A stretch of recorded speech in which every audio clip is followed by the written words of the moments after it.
प्यारे बच्चों नमस्कार। मैं कृष्णकांत त्रिपाठी अपने चैनल में आपका स्वागत करता हूं। कक्षा 10 गणित में हम लोग प्रश्नावली 6.2 के 6 सवाल कर चुके थे। आज इस वीडियो में देखेंगे 7वां और 8वां सवाल। प्रमेय 6.1 का प्रयोग करते हुए सिद्ध कीजिए कि एक त्रिभुज की एक भुजा के मध्य बिंदु से होकर दूसरी भुजा के समांतर खींची गई रेखा तीसरी भुजा को समद्विभाजित करती है। तो प्रमेय 6.1 का मतलब क्या हुआ? थेल्स प्रमेय के बारे में कह रहा है कि थेल्स प्रमेय का प्रयोग करते हुए सिद्ध कीजिए। तो हम बना लेते हैं, ऐसे ही सवाल आएगा और आपको उसको पढ़ के ही त्रिभुज बनाना होगा। तो हम बना लेते हैं एक त्रिभुज।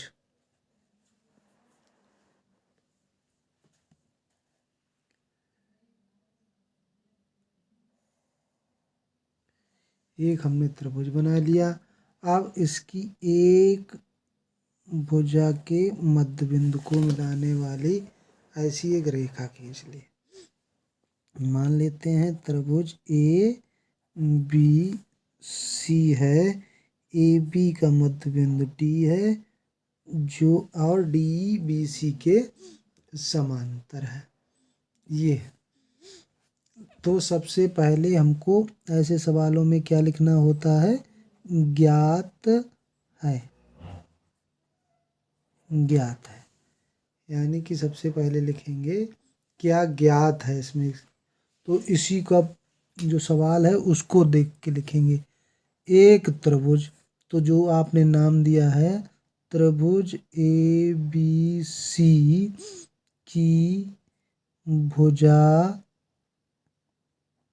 ए बी का मध्य बिंदु है, मध्य बिंदु डी है, जिससे होकर जाने वाली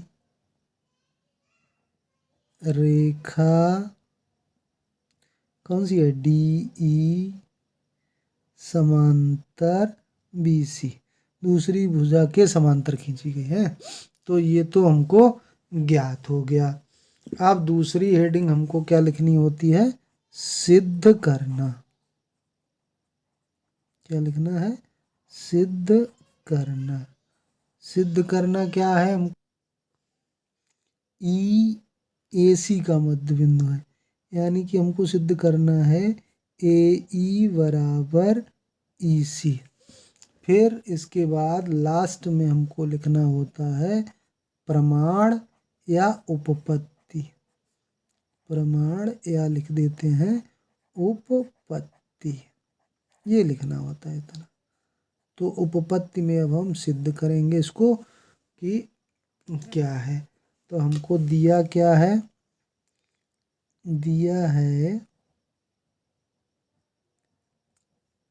कि ए डी बराबर डी बी, ये दिया है समीकरण एक, हम मान लेते हैं।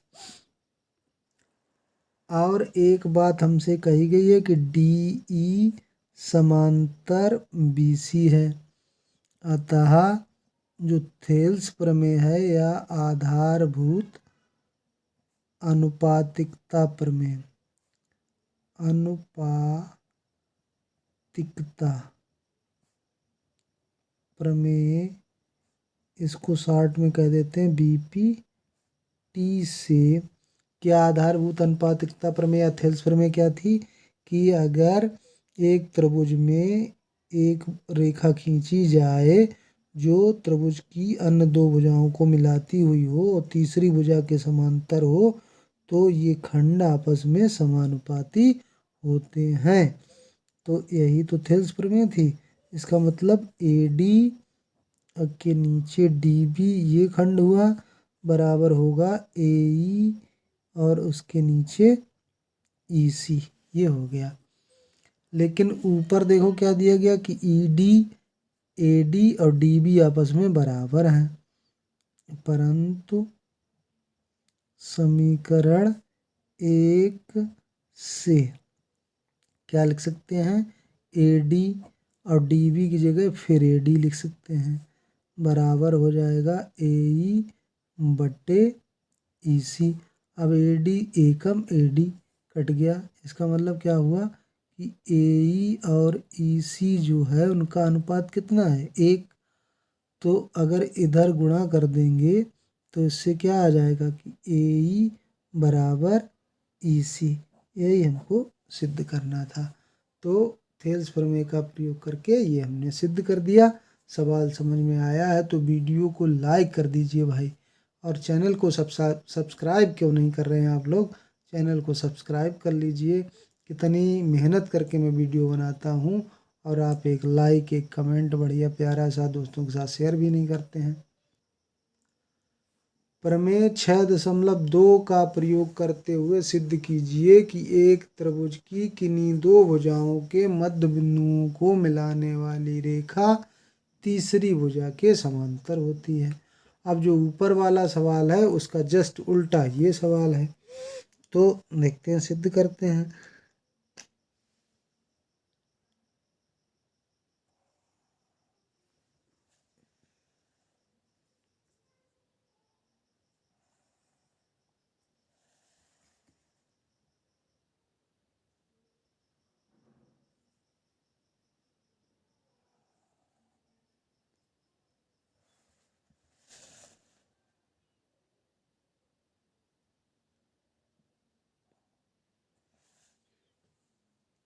एक ये त्रिभुज हमारा बन गया ABC, मान लो त्रिभुज बन गया।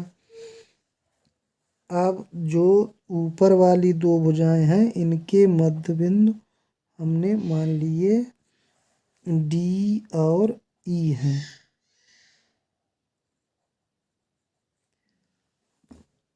तो इनको मिलाने वाली रेखा तीसरी भुजा के समांतर, अब इनको समांतर सिद्ध करना है।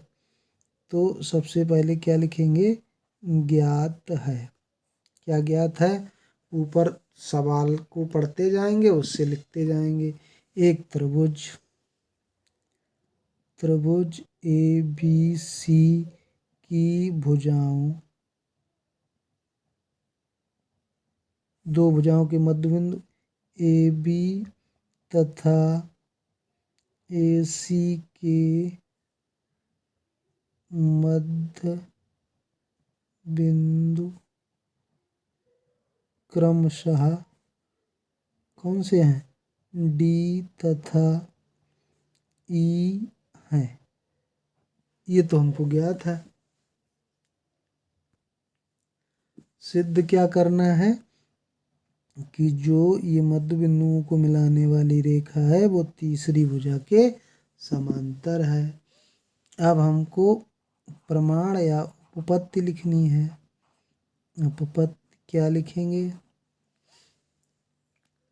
उपपत्ति में त्रिभुज ABC में हमको दिया क्या है कि AD जो है वो DB के बराबर है। AD D मध्य बिंदु है तो इतनी जो दूरी होगी वो इतनी दूरी के बराबर होगी, तभी तो मध्य बिंदु हुआ।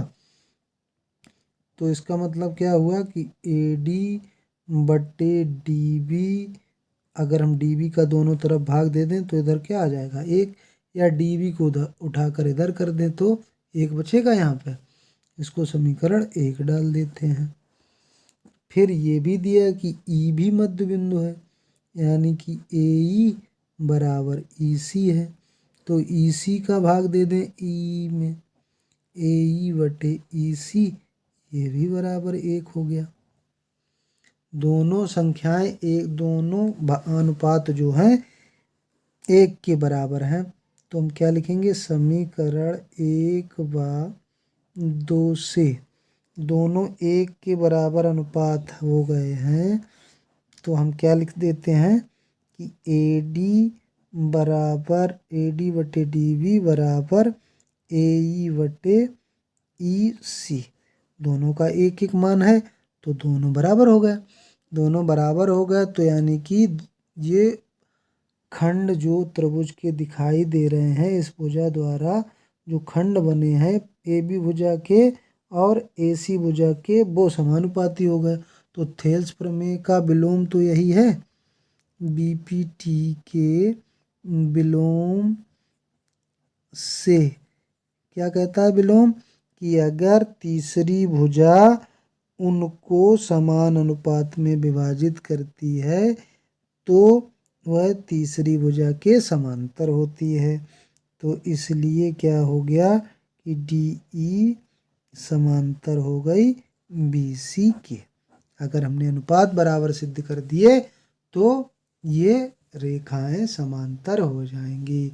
बस यही सिद्ध करना था। 2 सवाल और इस एक्सरसाइज में बच्चे हैं, वो अगले वीडियो में। धन्यवाद।